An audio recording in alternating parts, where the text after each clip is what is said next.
trying, we're stabbing at it, but it ain't working. It ain't working. Got another diamond drop here. This is along the line of more science, or planetary science.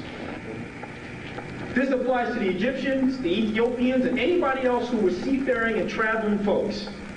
When they went to any distant land to visit their brothers, they did not bring the beaten rhythms that pertain to the chakra centers of the places where they just left.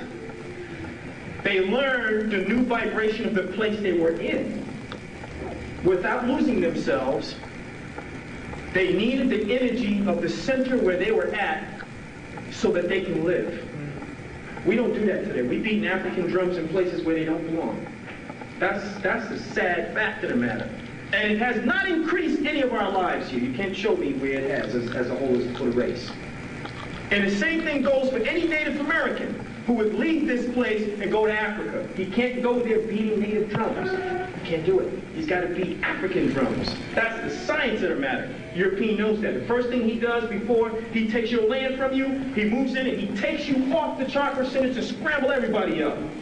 They did it in South Africa, they did it here, they did it, the Arabs do it. Everybody understands that's a science. That's all part of breaking the people down. What the Atlanteans did was, when they came, they introduced a biological germ in the air, reduced you from 12 DNA helixes to 2. They had to break down your capabilities first. These are black people who did this. And they did it to the Lumerians, who are also black people. And then in a sick attempt to try to, I guess, make the people feel like, okay, we're going to do the right thing now, they made a sick attempt to bring back the ways of ancient Lemuria. But how are you going to do it? You had no respect for it. We're talking black on black violence. That's exactly what we're discussing right now. So the question to ask is, for the so-called whites who are running the world today, he can't win for losing. For all intents and purposes, God's a nigger and the devil's a nigger. He's stuck in the middle. He's just a synthoid caught out there. Because he has no real record of being registered anywhere in our East Star Federations anywhere. This is science. This is stuff that's in people's folklore. You can find it in Native American folklore, where they talk about the coming of the serpent people and how they upset peace, and they sent people who looked like the other indigenous people on the planet and could speak your language. So to upset Africa and take it off its course of where it was going, they sent people who looked like the Egyptians and Libyans, but they were not of the same stock, not from the same star system at all. This is straight up science. Straight up science. Did the same thing with the Native Americans, the same thing with the Asians in Asia.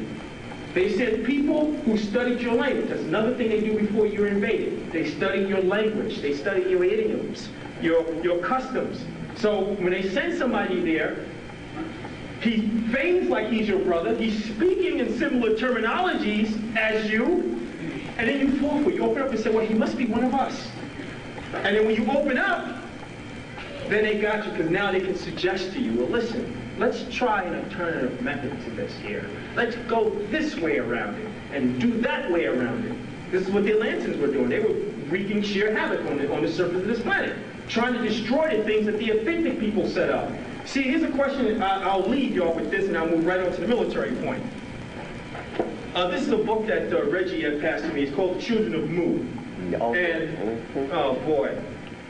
And just what I have in those two books over there, we used to be part of the Bible, the Old Testament pseudepigrapha books, volume 1 and 2. Like I said, you have no idea. Your concept about God is all wrong. Wrong. You have no idea who you're talking about. You use the terminology as angel. There's no such thing as that. Not when you deal with the original word and where the source of that word comes from. Malak.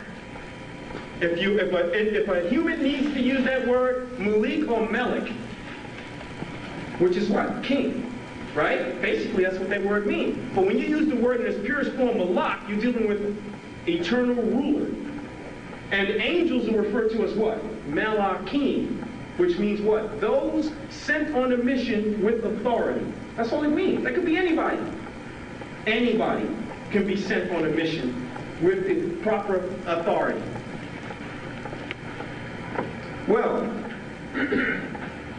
moving right along. I see everybody's quiet, and they're out there real fine. Them brains are humming, man. Yeah, Man, he just blocked my world on that issue. Can I ask one quick question on Atlanta? Right now, President. Yeah, I'm on. Well, no, we're not really ready for time yet. I'll come back up. I just want to get this out the way. So, in a nutshell, let me go back to dealing with this issue here, first line of war. This officer, the sheriff, after my car was taken, the officer, the sheriff, sent me a presentment. A presentment is something where someone sends you a bill saying you pay me money because you owe me. That's called a presentment. It's not the same thing when you go, you pay for something and you get a receipt in your hand showing that, which is a proof of purchase. Not the same thing. Bill of sales, not the same thing. Well, they said if you don't pay us, we're going to garnish your non-exempt wages and take this in your real property, and mention the word real property. They referred to the Parking Violation Bureau as the creditor and myself as the debtor. And this is all in gross violation of business law. Business law states point blank, in order for you to be a debtor and someone else to be a creditor, there must exist a contract bearing your signature, which can be produced in a court of law. Period. They don't have that. There's no contract that was signed between myself and the Parking Violation Bureau that they can produce. So the Parking Violation Bureau, which is a business, cannot make laws. But what they do is they utilize these Gestapo agencies, the city marshals, city sheriff, and any other legal agency or acting under the color agency that think they can get paid also, because everybody's charging a fee off this. Everybody gets rich, so the legal firm says, well, if we take this on to the city, our fee is going to be this to the city. And the city hopes that, well, look, whatever your fee is going to be, tacking on to the guy who we're trying to bring into court to extort this money from. All right? Whereby I don't have to pay for a thing, so you get paid and I get paid. And we're all happy, except me. Well, I sent them a letter, basically in a nutshell, saying I don't play that. And I'm not, because I'm going to read this letter. I sent a letter which is far less than what I sent to the Parking Violation Bureau. But the city office of the sheriff had to drop the ball. Because I said, listen, guys, I'm going to charge you with acting under the color of law under Title 18. 241, 242. Those are the sections. And I listed everything. Extortion using the mail system, malfeasance of office, material misrepresentation, the whole bit. And they looked at that and said, God damn, I can't handle this. So they could go back to the Parking Violation Bureau and say, guess what? This guy, no, we ain't dealing with this. So the Parking Violation Bureau sends me a letter saying, this letter is in response to your claim of impropriety. You see, anytime we as a people see a word, we have a bad habit of never stopping to look it up. So I didn't assume what the word done means. I said, look, either I know or I don't. I don't know. Reach into the legal dictionary, pull it up. It says delinquent debtor. I said, here they go again. No contract exists that these guys can produce in a court of law.